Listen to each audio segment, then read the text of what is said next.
There are a lot of things indicating that Archy Marshall is one of the most interesting and profound artists of our generation.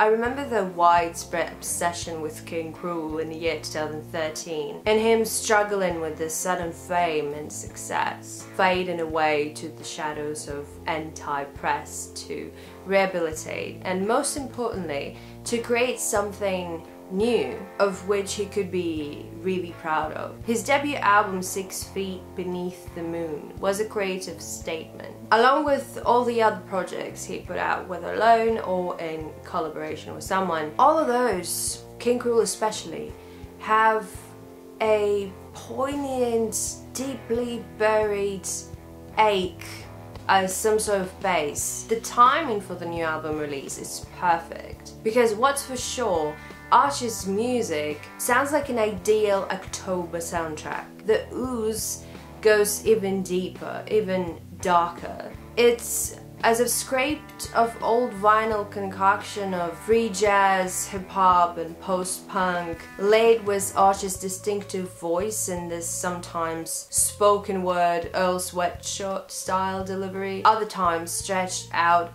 crooned, as if his vocal cords are guitar strings and used as another music instrument in the track. All of this describe his music in general, but on this new album, those techniques, they are perfected. It doesn't come out sounding surprisingly or accidentally recorded in the middle of improvised session. He seems to own this music style now. He seems to understand the approach to creating music much better. The ooze is still extremely chaotic, but it also feels very transparent. That's one of the reasons why it's so capturing. First of all, it captures you as a listener trying to figure out every sound turn, lyric turn, and every element which continue to emerge with every and each listen. I highly recommend you to come back to this release more, as well as Archy's debut album. Those kind of albums, those kind of releases, they present you with a lot of new insights every time you listen to it, just like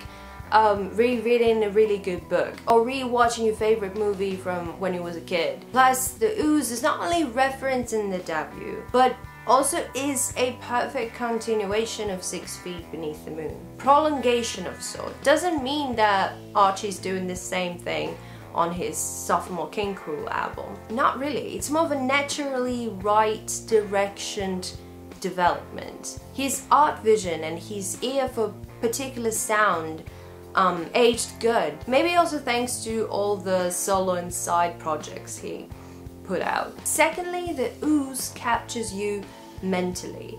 I have this one dream which repeats from time to time since maybe I was 13 or 14 years old, which takes place through dim streets of some forgotten town, with clouds and everything colored in orange and yellow tones. Imagine some of those Instagram filters like Walden or something. It's quite cold, it's fall season, there are no people. This is how the ooze makes me feel, like I'm in that dream again. And it's a comfortable trap.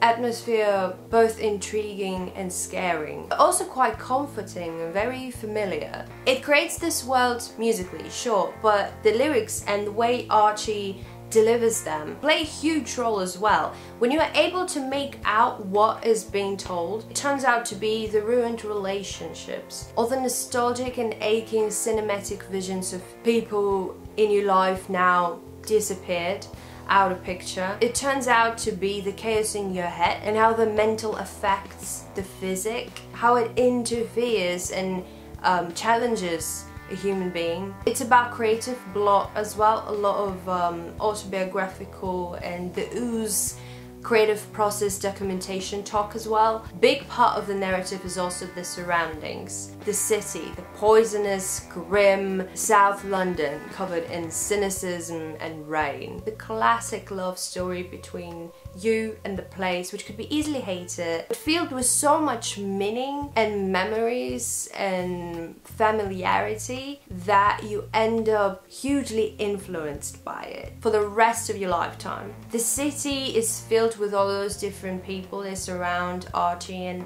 they surround this album. As presented in a couple of tracks, they speak different languages. There's even Russian involved in one of the tracks. I believe in the penultimate track, a woman reciting a poem by Lermontov. Those people, they walk around out and into his life. Maybe the orange gloomy streets in my dream are actually South London getaways. I need to figure that out one day. Anyway, the emotional level of lyricism and the pictures it draws throughout 19 tracks. 1 hour and 6 minutes. All of this captures you in a voyeuristic way. Maybe Archy Marshall doesn't even need to give that many interviews. We all understand to a certain extent how he really feels, or well, how he felt during the recording process of the ooze. Another visual you can draw in your head while listening to this album is the cover of it. Perfectly matching one. The slow motion fold down, something in the sky with this endless bird view on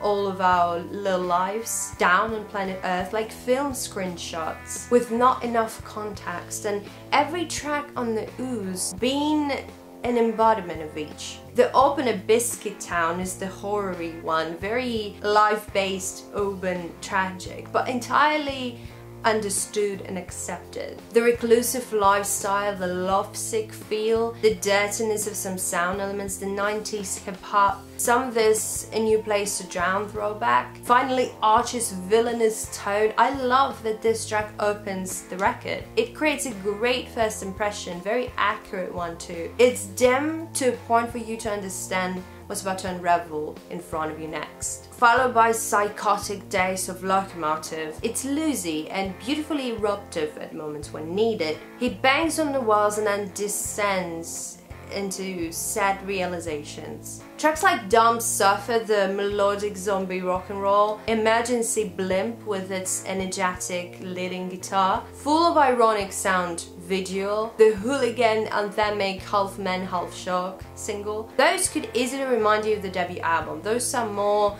art punk influenced. They don't miss the profundity or the greatness, but they also don't aim to be the intimacy powering this album. Still great tracks. I am personally glad that this is one of the sides of the ooze. The intimacy breaks through on Slush Puppy, the falsetto, the voice cracking, the graduation of it all, beautifully executed structure, ended up one of the most captivating and hard listens. On the more acoustic tracks like A Slide In, New Drugs, or Lonely Blue, the somewhat part 2 ballad to Baby Blue from the debut album, such sad sorrow-filled peace. Previous music projects turn out influential on other tracks like Logos, for example, with jazzy lay-down instrumental greatly juxtapositioning the commanding voice tone. Cadet Limbo is quite thrown back too, with the instrumental break and all of that jazz, but it has an interesting clapping element as a red line throughout, in opposite to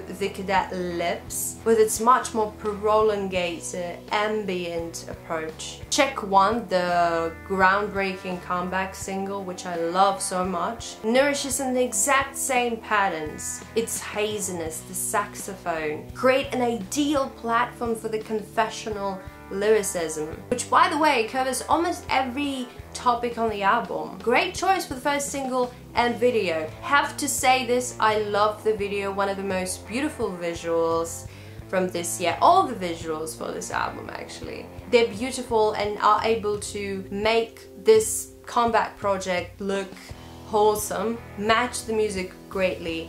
Really well done. You could say that some of the tracks towards the end of the album get harder to distinguish. They're 19 tracks, it's quite a long release. Personally, I'm fine with the ooze being that long. And when you listen to the album more, the more you listen to it, the more you understand the structure of it. And the ending.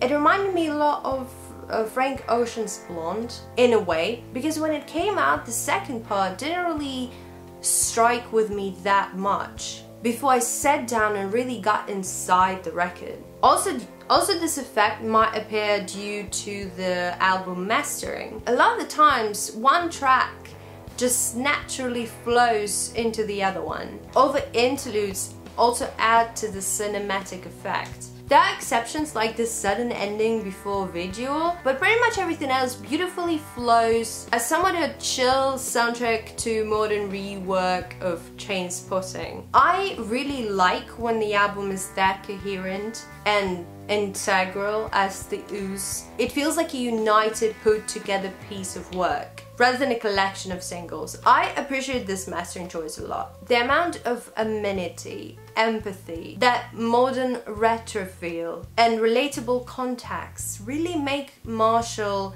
an artist to be amazed by. I saw his live comeback performance on Primavera Sound this summer, and honestly it was one of the highlights, well, from this year for sure. Seeing the crowd was quite interesting too. It appeared to be similar-minded or influenced people, which obviously happens a lot at different gigs, but there was a special sense of unspoken understanding and harmony while listening to Our Getting Rips, or the more energetic new tracks like the Locomotive or Dumb Suffer. It was also my best day and I had a cold, and the state of enjoying live music from one of your favorite artists who haven't really been around much lately, and slash mid-fever dying, almost fading, it really created a full immersive King Krule experience. As if I got poisoned by his not so fluffy, positive vibes, happy world. I feel like he likes to challenge himself and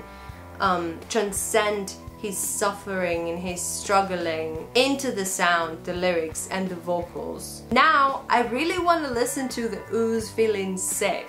Maybe I will feel it on the whole another level. What do you think about the compelling and the bitter atmosphere of this new album? What are your favorite tracks and why? What do you think about King Krule, Archy Marshall, all his projects? Does he deserve the love and the praise? I think he does. And I think he does not need to think about that much. And create more. And don't be so harsh on himself. What new release do you think we should review next? We're waiting for your comments down below. Also, don't forget to like and to share this video and subscribe to our channel to see more videos like this from us. October's been quite lovely so far. I love this month. I love the fall season. Hope you're doing great too and loving all of this as much as we do. That's it for this video. Keep it cool and peace out.